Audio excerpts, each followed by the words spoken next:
Right. We've managed to squeeze our way through the first three articles of the Constitution: legislative, judicial, or legislative, executive, and judicial. Now we're going to go on to Article 4. Article 4 basically talks about how the states and federal government were going to interact, and it also sets up state citizens. So let's go to page 33 and read Article 4, Section 2. It says, "The citizens of each state shall be entitled to all the privileges and immunities of citizens in the several states." Notice, please, that the word citizen is capitalized. Okay? And you are a citizen of each state. So let's fill in the blanks. A citizen of Texas shall be entitled to all the privileges and immunities as citizens of Florida, citizens of California, citizens of Oklahoma. So what kind of citizens are we talking about? State citizens. When the Founding Fathers got together to form the Constitution, Benjamin Franklin would stand up and introduce himself as a citizen of Pennsylvania. Thomas Jefferson was a citizen of Virginia. You were a citizen of your state. A United States citizen was just kind of an abstract concept.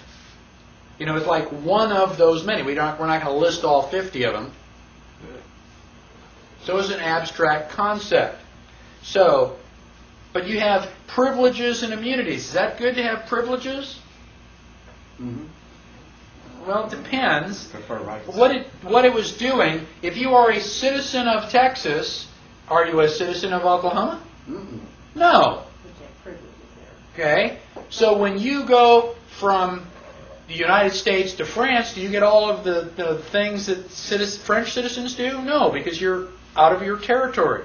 So if you are a Texas citizen and you go to Oklahoma, you don't have all the same rights that Oklahoma citizens do, except for Section 2, which says that you will have all the privileges and immunities of citizens of the several states. So legally, you don't have rights, but we're going to extend you those same privileges, so that basically it's, all 50 states are the same. But you are a state citizen, and they are extending you these privileges when you go to the other states. Now let's go to the 14th Amendment on page 48. The 14th Amendment, Section 1, says, "All persons born or naturalized in the United States and subject to the jurisdiction thereof are citizens of the United States and of the state wherein they reside." Well, that doesn't sound terribly onerous, does it? That sounds pretty simple. Okay?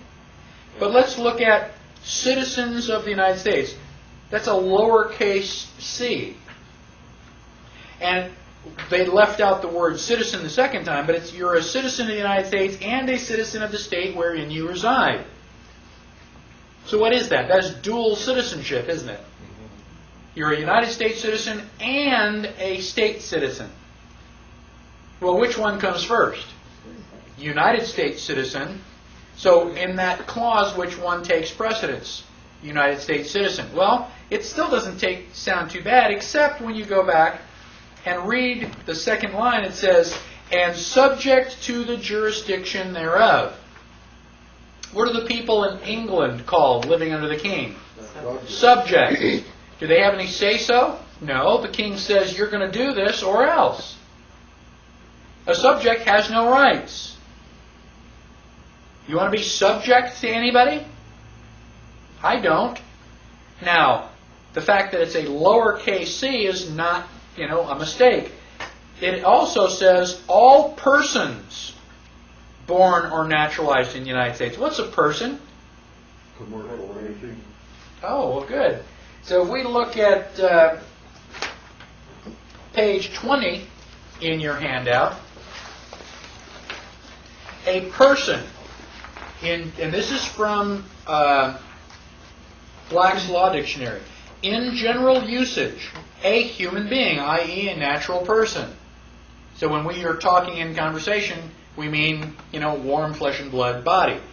Though, by statute, the term may include labor organizations, partnerships, associations, corporations, legal representatives, trustees in bankruptcies, or receivers. See 29 U.S.C. 152. That's Title 29 of the United States Code, Section 152. And the scope and delineation of the term is necessary for determining those to whom 14th Amendment of the Constitution affords protection, since this amendment expressly applies to person. A corporation is a person within the meaning of the 14th Amendment Equal Protection and Due Process Clause. So Ford Motor Company is a person. Microsoft is a person. For legal terms, isn't that wonderful? You get all the same privileges as Microsoft. Now, what is a juristic person? If I decide that we're all going to go into business together, we have to sign we put an ad in the newspaper for several weeks in a row. It says, our little group is doing business as Acme Fireworks. So 7-8 weeks later, whatever the time frame is, we have a company, Acme Fireworks. Do you know that Acme Fireworks is born? That's the terminology. This company is now born. Now, is Acme Fireworks human? Does it have freedom of religion? Freedom of speech? A right to keep and bear arms? No. It's an artificial entity. It has whatever privileges that you and I and the state of Texas give it. A jurist is another word for the judge. The jury are the 12 people sitting there in the box. Anything which is juristic has to do with court. A juristic person is this artificial entity. Now, if I take us out into the parking lot here and I'm demonstrating my latest bottle rocket, and it works really, really good, except it burns down somebody's barn. Does the owner of the barn have a right to sue Acme Fireworks? Yes. How many people are suing Firestone Tires for their bad tires? So Acme Fireworks, for the purposes of court, can go to court, just like you or I could. It is a juristic person, artificial entity. Now, with the 14th Amendment, the Congress has invented a juristic person. It is a non-existent corporation. So,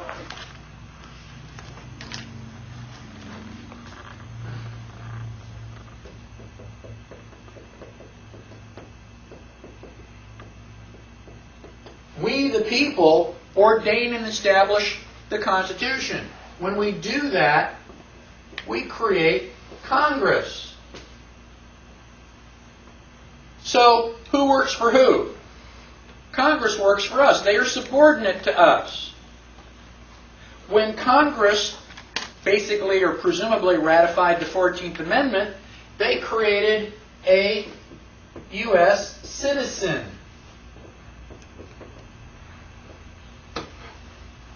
Now, what status does a United States citizen have to Congress? All persons born or naturalized in the United States and subject to its jurisdiction. You are subordinate to Congress if you're a United States citizen. So this is a second class of citizen. It was generated just after the Civil War. Basically to give blacks privileges. So we thought that the 13th Amendment freed the blacks and brought them up to our level. Except the 14th Amendment basically lowered all the whites down to their level. You have privileges. You don't have rights. The moment that you are born and they lay you on your mother's chest, you are, we the people, sovereign citizen. Suddenly, somehow or other, we go magically down to becoming a United States citizen. How does that happen? Birth certificate. Birth certificate, social security number, driver's license, voter's registration card. You ever look at your voter registration card? Are you a United States citizen? Yes or no? Oh yeah, I'm a United States citizen. Oh boy, you have no rights. We the people have a right to keep and bear arms. A United States citizen has to get a concealed carry permit. We the people have a right to travel. A United States citizen has to get a driver's license. We the people can get married to anybody we want. A United States citizen has to get a marriage license. Those are all prima facie evidence of your subordinate status to Congress. The trick is getting rid of all of that. Since that says born or naturalized in the United States with capital letters, wouldn't that be places they have, like D.C. and the territories only? That's right. Say the United. I have another document that I literally just printed off the web yesterday. I'm constant. Again, there's too much information, so I keep adding more. But I downloaded a document that talks about the United States, the United States, and the United States of America, 3 different entities, and the citizenships of each of those. And I would have added in the book. Best I can do is to give you the website before we leave. All right? So then the 14th doesn't apply to sovereign Texans. If you are a sovereign Texan, you are not a United States citizen. Okay. You never ever want to say, yes, I'm a United States citizen, because you are admitting that you are subordinate to Congress. I am not a United States citizen. I am a Texan. But what if you want to vote? So how do you? You become an elector. Did they just And change you it have to in vote the on that. Constitution? What's that? Did they just change in the Constitution 2 years ago to wipe that word out? Oh, did they? Yeah, 2 years See, I ago. didn't know that they had. So they're trying to close doors on us before we They're finally trying get to say there. it's the same as a voter, Right. which is not. It's not. So, United States citizen is different than a state citizen. A state citizen has rights protected by the Bill of Rights. A United States citizen basically has equal protection under the law. You want equal protection? That guy's got a ball and chain. You want to be equal? It just says that it's equal. It doesn't say that it was good. So we're going to give you a ball and chain too. That way everybody's equal. Now, on my passport, I've reproduced what it says. It says, the Secretary of State of the United States of America hereby requests all to whom it may concern to permit the citizen/national of the United States. What does it mean when you have 2 words divided by a slash? One or the other. One or the other. You can be boy/girl. You can be Democrat/Republican. One or the other. You can be citizen/national. So this passport will work for a United States citizen, but it will also work for a United States national. They don't tell you what that is, but on my passport it shows that they are different. Now, what is a national? A person owning permanent allegiance to the state. The term national, as used in the phrase national of the United States, is broader than the term citizen. So a rectangle can be a square, but a square is not necessarily a rectangle. A rectangle is a broader term. So if you are a national, it is a broader term than the word citizen. So it is possible for you to be a national and not be a United States citizen. Shh! Don't tell anybody. We wouldn't want you to be able to exercise your rights. Now, in the reference that I gave you before, the USA, the House, the Republic is the USA. The Republic is the house that no one lives in, is the document. And this is a short subset, and it says the 14th Amendment is a setback to proper government. It runs counter to the ideals expressed in the preamble to the Constitution itself. The 14th Amendment is also probably never properly ratified. So the 13th, 14th, and 15th Amendments are post-war amendments that basically gave Congress a lot of power.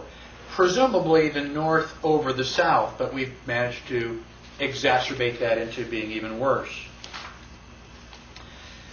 Article 5 of the Constitution. The Founding Fathers realized they were not omniscient. They knew that we would have to change it. So Article 5 is all about amending the Constitution. How do you go about changing it? Well, the first thing that you have to do is propose an amendment. How can you propose an amendment? Either 2/3 of both houses or 2/3 of the state conventions. Do we have to have Congress? No. We can get each state to hold a convention, and if you get 2/3 of those conventions to say, yes, we want this proposal, then it is proposed. You can bypass Congress. We, the people, still have some power. We just have to get our act together and get organized. Now, once an amendment has been proposed, how does it become ratified? The states. 3/4 of all the states. So you need 3/4 of the state legislatures. It's true. Mm-hmm. So you need a supermajority. You can bypass that too if you have Knox on your side. Oh yes, yes, and we will talk about that. You can also have 3/4 of the state conventions. We can bypass the state legislature, have a convention, and if 3/4 of the peoples in the states want it, then the amendment is also ratified. But it's 2/3 or 66% to propose it and 75% to ratify it. They deliberately made it hard. They didn't want it to be real easy. Number 5, Article 5 is on page 35. It says, all debts and engagements shall be valid. Why did they have to put that in? Why is that on Article 5? Could we back up just a minute? Sure. Okay, in this Article 5 down here at the bottom, it says, no state without its consent shall be deprived of its equal suffrage in the Senate. Mm-hmm. And yet they passed an amendment in which some states, it would have had to have been unanimous for it to be legal. And some states did not pass it, so they lost their suffrage without their consent. Then it's unconstitutional. Right. Which act are you referring to? I'm talking about, it's over here where the senators are elected by the Oh, populace. 17th Amendment. Yes, uh-huh. We're going to talk about the 17th Amendment very shortly. Okay. Article 6 says that all debts contracted and engagements entered into before the adoption of the Constitution shall be valid. So we were changing governments. We were under the Articles of Confederation, and we owed a bunch of money to France and Spain for, helping us out. So when we go to the new Constitution, we say, well, we're going to be good guys, and we're going to, continue our debt. We're not just going to repudiate the debt. But basically, it says all laws pursuant to the Constitution and all treaties made or which shall be made under the authority shall be the supreme law of the land. So the Constitution is the supreme law of the land, and any law notwithstanding is invalid, is unconstitutional. So Texas can make any law that it wants except a law that would legalize slavery, or otherwise violate your rights. And then it's also said that all persons, senators and members of the several state legislatures and all executive and judicial officers, both of the United States and of the several states, shall be bound by an oath or affirmation to support this Constitution. So, again, we're supporting this trust idea. You've got to take an oath. You've got to promise to protect people's rights. but no oath or affirmation, but no religious test shall ever be required. So, we can't eliminate certain religions or even atheists. You can't have a religious test. Article 7 is basically just signed, sealed, delivered, I'm yours. It just says the 17th day of September, 1787, blah, blah, blah, blah, and this is, done and good. So the 7th Amendment is mostly signatures. And the 6th Amendment or the 6th article is relatively short. So the three that are, typically important are 1, 2, and 3, legislative, executive, judicial. 4 establishes the relationship between the states and the federal. 5 is how do you amend it. 6 is we're going to keep our debts. And 7 is we're out of here. Put your signature down. Now, should we properly refer to the government as federal or national? Well, I'm just telling you what the Constitution says. I didn't say that I like all of it. Mike, and some of those debts and contracts were with England also. Yeah, that may be true. France and Spain, but also Yeah. England they had to pay. Whatever the debts were prior, during the Articles of Confederation, those were all valid. So we were not going to be real scumbags and eliminate the debt just by refusing to pay. Okay. So, now, before it would be ratified, several of the states demanded that we have a Bill of Rights. It gives a whole lot of power to the federal government, and we're worried about that. And so we want it, and they said, oh, you got your rights. Alexander Hamilton said, don't worry about it. You don't need to put that on paper. Yeah, right. We want it in writing. So, most people know that the Constitution has a preamble. Most people do not know that the Bill of Rights also has a preamble. I was reading that in some book. It said the preamble to the Bill of Rights. They went, typo. They meant Bill of Rights, preamble to the Constitution. And they started giving me something I had never read before, and I jumped up because I've got the Constitution and the Bill of Rights hanging in my hallway. And I went over and I looked at it, and I went, go to hell. Look at that. So, the preamble to the Bill of Rights. The conventions of a number of the states, having at the time of their adopting the Constitution, expressed a desire, in order to prevent misconstruction or abuse of its powers, that further declaratory and restrictive clauses should be added, and as extending the ground of public confidence in the government will best ensure the beneficent ends of its institution. So what? So we wrote the Bill of Rights to prevent misconstruction or abuse of its powers. Whose powers? Congress, the government. Okay?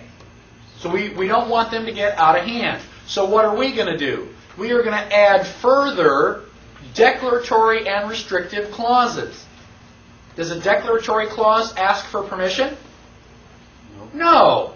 I'm telling you that I've got freedom of speech. I'm telling you that I've got a right to keep and bear arms. I'm not asking.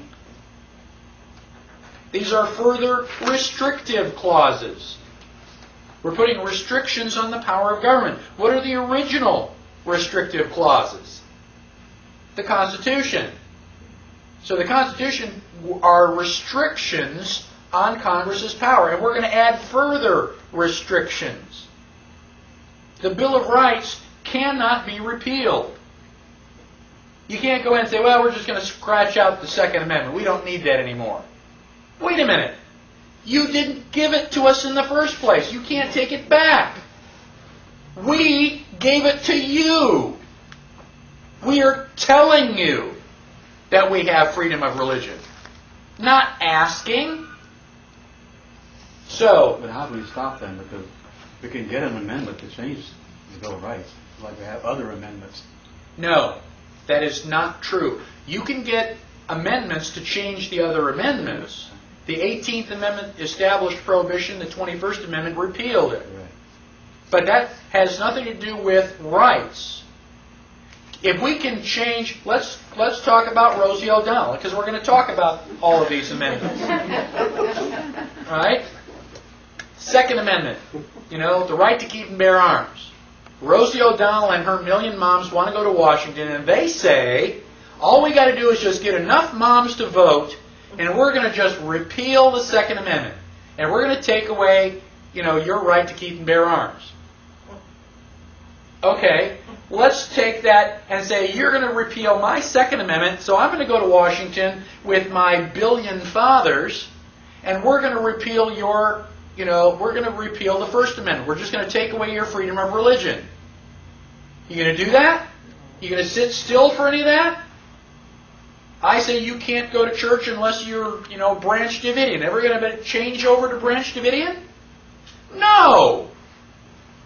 We didn't give you freedom of religion. You were born with it. Nobody can take it away from you. It is unalienable. It's a part of who you are. It's like the dreams that you had last night. You can tell me your dreams, but you can't give them to me. It's integral to who you are. You've got a heart, you've got lungs. You give me any of that, you stop existing. I can kill you, but I can't take away your right to life. I can violate your right to life, but I can't take it away from you. They cannot take away your freedom of religion, your freedom of speech, or a right to keep and bear arms. They can. The Bill of Rights doesn't give it to you in the first place. I understand that. But they can modify the Constitution, including the Bill of Rights, if we don't stop them. They can burn it. They can shred it. They can get rid of the Declaration of Independence. That doesn't make your rights go away. So let them make any changes they want. They can shred the Bill of Rights. They're ignoring it so much anyway. That's the whole point. The Constitution is only a national monument, you know, under nitrogen gas in Washington, D.C. It's a novelty. It is something to look at. Here, kids. What's it say, Dad? I don't know. It's the Bill of Rights. You think I know what the heck the Bill of Rights says? I went to a government-controlled school. I have no idea what my rights are.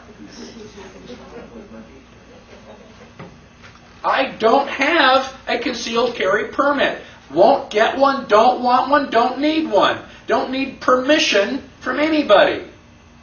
People say, well, you know, the interpretation of the Supreme Court is the only one that counts when we're talking about the Second Amendment. Oh, really? Well, then you come and stand in front of my front door when the government comes to collect my guns. You're going to find out that my interpretation of the Second Amendment is the only one you need to be worried about. Make sure you got your insurance paid up and kiss your kids goodbye. I'm not giving up my guns any more than I'm willing to give up my freedom of speech. Shred it. I don't care. It's a piece of paper. I am willing to stand up and defend my rights, whether anybody else does or not. And again, I ask you, how bad does it have to be before you are willing to stand up and fight for your rights? You got to know what they are. It's not a privilege. Nobody gave it to you.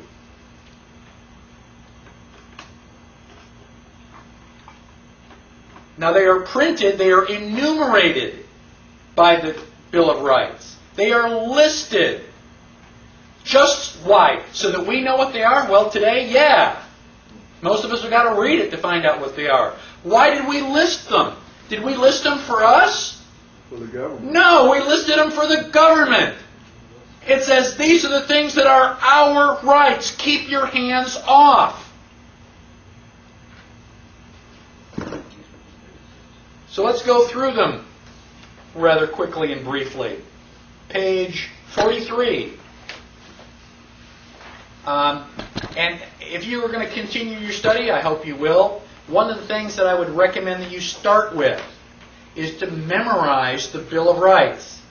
Oh man, I got to memorize something again? I feel like I'm in school. Okay, how much is your liberty worth? Put it on a cassette and listen to it every time you're in the car. Okay. Crystal has shirts with, the Bill of Rights, and there's all printed upside down. So when you want to find out what one of them is, you just kind of bend over and look at your belly. Oh, there it is. Marie has one on. Supporting everybody. There it is. We got one right there. I only got 3. I want to read the 3. Yeah. That's a cute one.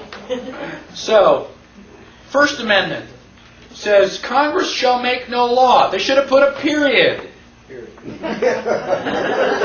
of story. Congress shall make no law. I'm happy.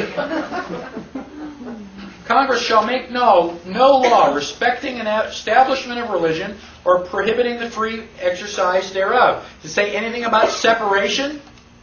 No. There's nothing in the Constitution that says separation of church and state. That's the wild figment of somebody's imagination. I have no problem with people having the 10 Commandments in school. What bothers me even more is there's a school in Georgia that is prohibiting the display of the Declaration of Independence. Really? If you can't have the Declaration of Independence in school, what can you have?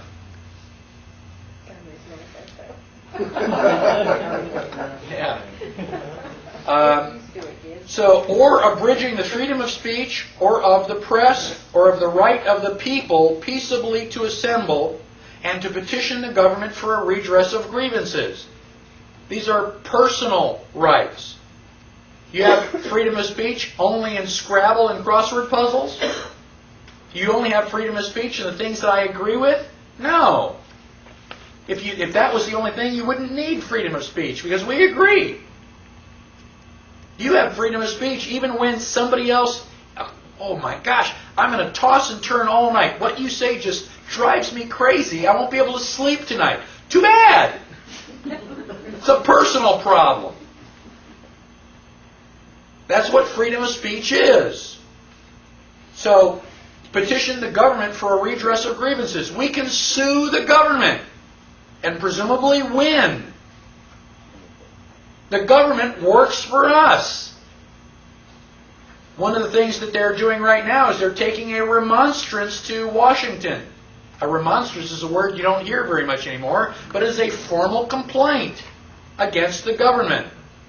And in this particular case, it's all about the IRS. Second Amendment.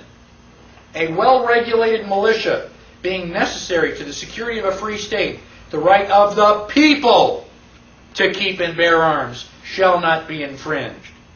Does it say anything about the National Guard? No.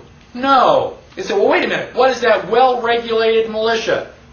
Well, today, well-regulated means lots and lots of laws. Back in 1776, well-regulated means well-prepared. You got a pound of powder and 16 balls for your rifle, and you know how to use it. Where do you think the Minutemen came from? You hear the bugle call, you grab your gun and you go. You're ready on a moment's notice. That is well regulated. All this talk about, well, militia means National Guard. The Bill of Rights was ratified in 1791. The National Guard didn't show up until the early 1900s. You telling me the Founding Fathers were premonition? Most people forget that the United States started when the British tried to take our guns at Concord and Lexington. We said, hell no. Texas started out when the Mexicans wanted their cannon back. What did we say? Come and get it.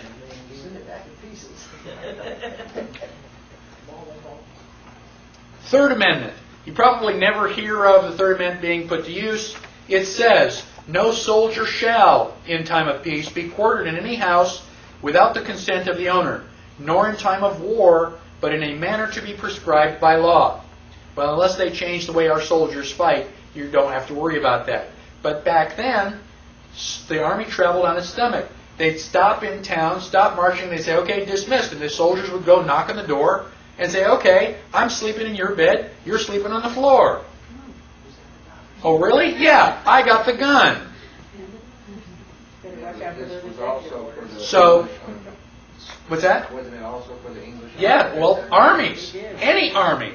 You know, if you were a civilian, you were basically just prior to the You know, Constitution, stores. They were coming in. That's right. So you'd be, overrun by your army and the opposing army. So that probably won't happen anymore. The Fourth Amendment, very important. It protects your privacy. It says the right of the people to be secure in their persons, houses, papers, and effects against unreasonable search and seizure shall not be violated, and no warrant shall issue but upon probable cause supported by oath or affirmation, and particularly describing the place to be searched and the persons or things to be seized. They have to have a piece of paper.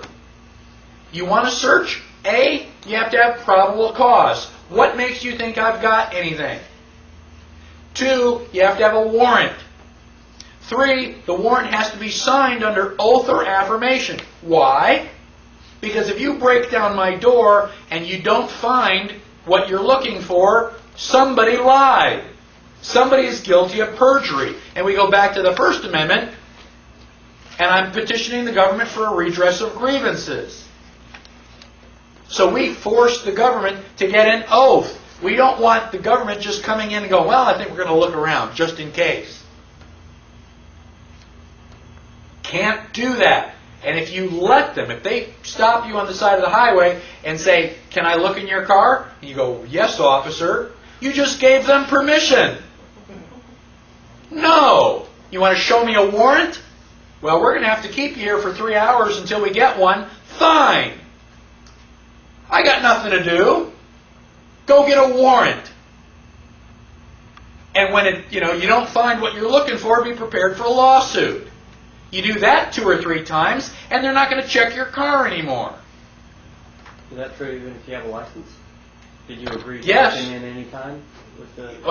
Now they're going to argue that if you have a driver's license, that you have given them permission in advance. Okay, by contract. Okay, well, don't show them the license.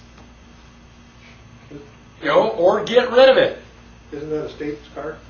Well, if they've got it registered right. Okay? So basically, you've got to be careful. If you are a United States citizen, you have no rights. You are property. And you've got to do whatever they say. You are subject to the jurisdiction of Congress. So stop being a United States citizen. Now, that's a completely different class, but we'll get around to it. Fifth Amendment. When everybody says, I plead the Fifth, okay, they're talking about one line in this amendment. You look at that entire paragraph. Is that, I plead the Fifth? No. There's a lot of stuff here. You have a lot of rights. No person shall be held to answer for a capital or otherwise infamous crime unless on presentment or indictment by a grand jury. Only people on the grand jury can indict you. The government can't come along and throw you in jail for anything you want. You have to have other Texans who said, yeah, that sounds pretty bad. Except in cases arising in the land or naval forces or in the militia when in actual service in time of war or public danger. So do soldiers and sailors have a right to all this other stuff? No. If you're a soldier or a sailor, you don't have a right to a trial. You go to a court-martial, which is completely different. You have no rights. If you're in the militia, when in actual service, you're acting as a soldier. So you get court-martialed too. Now, nor shall any person be subject to the same offense to be twice put in jeopardy of life or limb. They can't hold you on the same thing. They accuse you of murder, they accuse you of killing John, and, John shows up alive. Well, you didn't do it. They can't accuse you of it again. That was what the whole movie Double Jeopardy was all about. Really good theory. Now, nor be compelled in any criminal case to be a witness against himself. That's the Fifth that everybody remembers. But it also says, nor be deprived of life, liberty, or property without due process of law. They can't take all your stuff away from you and say, okay, we're going to take you to court. How are you going to defend yourself? You have to have due process of law. What? Admiralty jurisdiction? They do this with administrative law all the time. That's right. It's all administrative law. It's statutes. It's under the UCC. It has nothing to do with the Constitution. A lot of people go into court and they say, Your Honor, I've got my constitutional rights. And the judge says, don't let me hear you talk about the Constitution again. What's the matter? I thought this was the United States. No, not the United States that you're thinking of. Sorry. You lose. Because you didn't know the game. You're standing on a baseball diamond going, touchdown. They go, we don't know what you're talking about. They pulled a fast switch on you. You've got to learn the law. You've got to know your rights. You've got to know where you stand. And your citizenship is a lot to do with where you stand. Finally, nor shall private property be taken for public use without just compensation. Great. Who gets to decide what's just? They do. Jury. Maybe a jury. That might help. But they can't just come in because the freeway's coming through and take your farm. We're going to find that out every day. Well, I'm about to find out. I'd like to keep This happened during the Revolutionary War. They came and took votes from private citizens Yeah. to be used to move their armies across, and so the citizens were saying, we don't want this to happen again. Right. Let's be compensated for that. Right. Okay? It's all based on property. Private property. Who does decide what's just? What's that? Who does decide what's just? Well, the Constitution doesn't specify, does it? So it's kind of like a little loophole. Wait till we get to the 8th Amendment. The 6th Amendment. In all criminal prosecutions, the accused shall enjoy the right to a speedy and public trial. Why is a public trial important? Star chambers. Yeah, we don't want to drag you off into a dark thing. Oh, he ended up dead. He was guilty. Really? What happened? What did he? Well, it was his secret. You don't want to see that. Okay? They used to do that. They still do that if you ever have a run-in with the IRS. Mm-hmm. We've got 3 kids in jail in Austin who were in jail because one guy confessed with a gun to his head. Oh boy. No star chambers? Not in the United States. Could never happen here. Wake up! In all criminal prosecutions, it's going to be a speedy and public trial by an impartial jury of the state and district wherein the crime shall have been committed. So that you can't do something here and have them drag you off somewhere else. In the Declaration of Independence, it says that the king has transported them beyond seas to be tried for pretended offenses. You know, the tax collector would say something here, they would take you to England and you'd stand trial. Do you have any friends in England? You have your lawyer over there? You're all by yourself. It's really hard to defend yourself halfway across, around the world. So the idea is, wherever the crime is, that's where it stays. So the government can't drag you off someplace else. That way, and the truth of the matter is that you were from there. You never really traveled far from your house. If you were a farmer, this is where you would have been. That's where the crime presumably would have committed. So this is supposedly allowing you to stay in your own county. Throw in McVeigh. Darn good question. Yeah, Timothy McVeigh, Oklahoma, Denver. right. Same thing. But if we don't know what the Constitution says, we can't complain. There was another thing that they proposed before those was to prove that those cops dragged that black gentleman behind his car for 5 miles away. Yeah. Jasper? Took him someplace else, didn't they, in trial? No. They took him out of Jasper, didn't they? Now, I think one of the things that happens is they accuse you of a federal crime.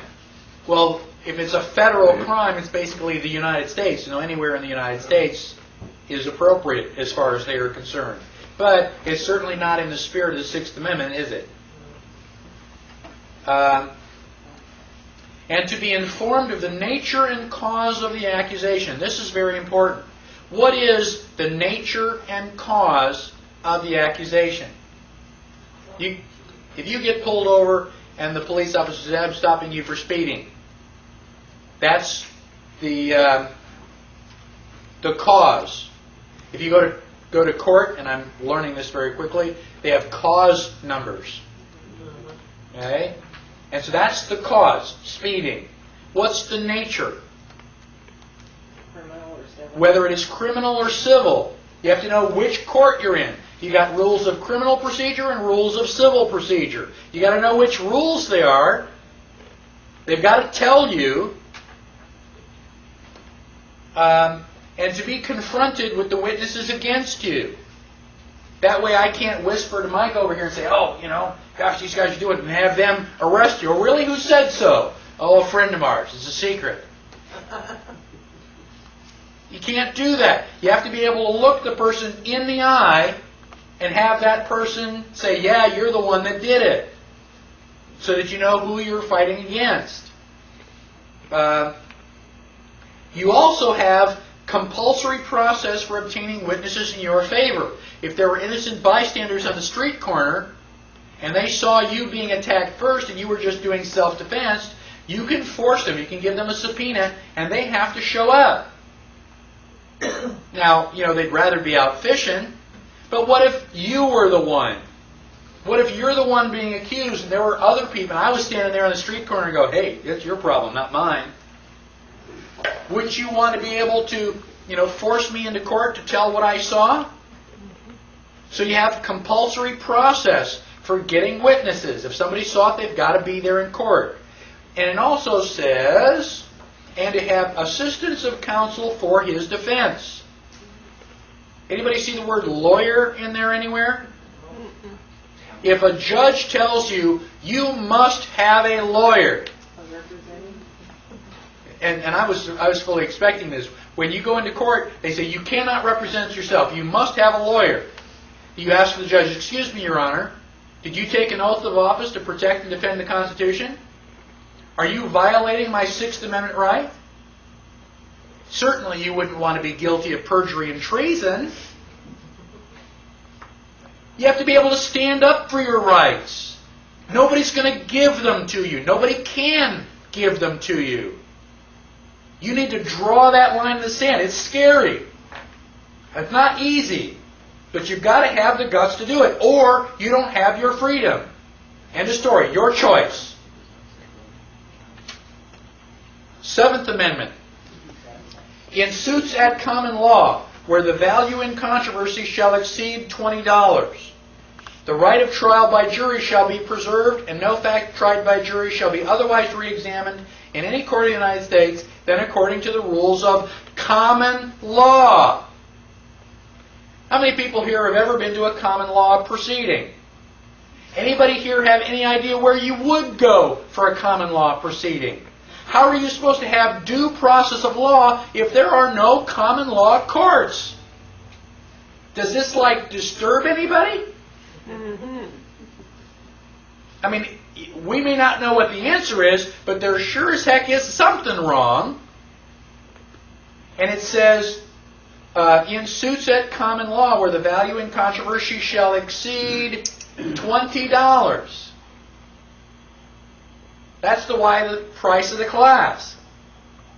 If, for some reason or other, you decide you want to file a lawsuit against me because you're not happy with the course, you got ripped off. All right? You paid $20 and considerable, valuable consideration. Your time is worth something. So that puts it more than $20. You want to take me to court? It's going to be common law. And you have to prove that I violated your rights. Show me the property that I damaged. And frankly, I think I know the Constitution pretty well, so you're going to be in for a fight. Eighth Amendment says, excessive bail shall not be required, nor excessive fines imposed, nor cruel and unusual punishments inflicted. Define excessive. I had a $400 fine. I put down an $800 bond plus another $2,500 bond. as $3,300 for a $400 fine. Is that a little excessive? Yes. 10 times the amount of the fine? Can I go with the Eighth Amendment? Well, I don't know. It doesn't really say. Who's going to judge? So it's a nice sentiment, but I don't know that the Eighth Amendment has ever actually been used. Go to common law court and see the judge. The Ninth Amendment. Let's talk about the Ninth and Tenth Amendments together, because they are legal bookends. The Founding Fathers understood that as good as the Constitution is, there are probably some loopholes in it. The Ninth and Tenth Amendments attempt to close those loopholes. The Ninth Amendment says, the enumeration, we just list your rights, we're not granting them. The enumeration in the Constitution of certain rights shall not be construed to deny or disparage other rights retained by the people. Does the Bill of Rights say anything about a right to have children? A right to privacy. No. Doesn't say anything, but you have a right to have children? Yes. A right to privacy. You have Fourth Amendment it doesn't say privacy, but you have a right to be secure in your person's, house's, papers, and effects. So that's Yes, privacy. but since privacy is a right, it is protected under this Ninth Amendment. Well, it's protected by the Fourth Amendment, too. Well, okay, Okay. not both ways. But travel. Is travel mentioned anywhere? No. Do you have a right to travel? Yes. So the Ninth Amendment basically says out loud, even though we didn't list everything, it doesn't list the fact that you've got a right to have a nose. We didn't bother to put that in there. But we listed some of them. There are other rights that we did not list. So just because it's not written doesn't mean that the people can't do it. The 10th Amendment basically is just the opposite. It says the powers not delegated to the United States by the Constitution, nor prohibited by it to the states, are reserved to the states respectively or to the people. That says if it's not written down, the government can't do it. They can't assume powers. Oh, that's what they meant. You know, it's not written there in the Constitution anywhere, but I'm sure that the Founding Fathers intended that. No! You want to give the government more power? You've got to amend the Constitution. Anything that is not explicitly listed that the government is doing is, by definition, unconstitutional. And we, the people, it's about time we read it, understood it, and started writing to our congressmen going, look, you can't do that. How many people are familiar with the space program? How many people have heard of John Glenn? Right? Everybody kind of liked John Glenn? Somebody was trying to pass a law that said any law that Congress has passed, they have to reference the article and clause from the Constitution that gave them that authority. And John Glenn said, we can't do that. You know, we wouldn't be able to pass half the laws that we do. Oh, really? What does that mean? That means that, you know, the Constitution is going to put chains on Congress. Gosh, we don't want to do that. We wouldn't be able to do half of the things that we're doing to the public. So we've got the chains, we just don't have a lock. You take your bicycle and wrap a chain around it, and you don't lock the two ends together. Is your bike still going to be there when you come back? Maybe not. Any questions on the Bill of Rights? Memorize them. They are very important. One short anecdote about how important it is. I mentioned it a little bit at lunch. I got pulled over by the police. They said that they were going to call a tow truck and they were going to impound my car. I said, oh, really? I said, then you're telling me that you're going to violate my Fifth Amendment rights. Oh, no, sir, we're not going to violate your Fifth Amendment rights. I said, well, it sounds like it to me. Fifth Amendment says you can't deprive me of life, liberty, or property without due process of law. If you take my car, you're depriving me of property. You're not allowing me to travel to the airport, so you're depriving me of liberty. And unless you have and to be the judge, jury, and executioner, our little roadside chat here doesn't constitute due process of law. Now does it? I asked him if he had taken an oath of office to protect and defend the Constitution. He started to stutter. The next thing you know, he runs off to talk to his buddies, comes back, hands me my passport, and everybody jumps into the cars, they slam the doors, and the police cars all drove away. Bye! If you don't know your rights, you don't have any. If you're not willing to stand up for your rights, it doesn't matter whether you know them. You have to stand up for yourself. No one is going to do it for you. Let's take a break.